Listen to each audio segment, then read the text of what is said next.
ఉస్మానియా యూనివర్సిటీలో నీటి కొరత కరెంట్ కోత అంటూ ఫేక్ లెటర్ను సోషల్ మీడియాలో వైరల్ చేసి కాంగ్రెస్ ప్రభుత్వాన్ని అప్రతిష్ట పాలు చేయాలని చూసిన బీఆర్ఎస్ సోషల్ మీడియా ఇన్ఛార్జ్ మన్నే క్రిసాంక్ను పోలీసులు కస్టడీలోకి తీసుకుని విచారిస్తున్నారు. ఓయూపీఎస్లో నిన్న ఉదయం 11 గంటలకు ప్రారంభమైన విచారణ ఇవాళ ఉదయం 11 గంటల వరకు కొనసాగింది. ఈ కేసులో అరెస్ట్ అయ్యి చంచలగూడ జైల్లో ఉన్న క్రిసాంక్ను ఓయూ పోలీసులు విచారణ నిమిత్తం కస్టడీలోకి తీసుకున్నారు.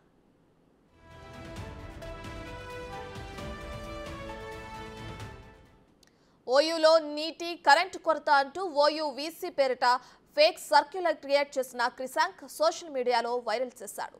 కాంగ్రెస్ ప్రభుత్వంపై అక్కసుతో ఓయూ ఖ్యాతిని అప్రతిష్ట పాలు చేశాడు. కాంగ్రెస్ ప్రభుత్వం వచ్చాకే కరెంట్ నీటి కొరత అంటూ బద్నాం చేశాడు. క్రిసాంక్ కాల్ డేటా వాట్సాప్ మెసేజ్లపై ఓయూ పోలీసులు ఆరా తీస్తున్నారు. ఇక ఈ వ్యవహారం వెనుక ఉన్న బీఆర్ఎస్ పెద్దలెవరో విచారణలో వెలుగు చూసే అవకాశం ఉంది. ఇక తనకు సెల్ ఫోన్ లేదంటూ క్రిసాంక్ బుకాయించాడు. అతడి ఫోన్ను రికవరీ చేసే పనిలో పోలీసులున్నారు.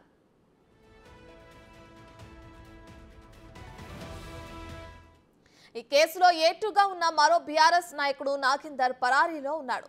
పోలీసులు అరెస్టు కంటే ముందే నాగేందర్ హైకోర్టును ఆశ్రయించాడు.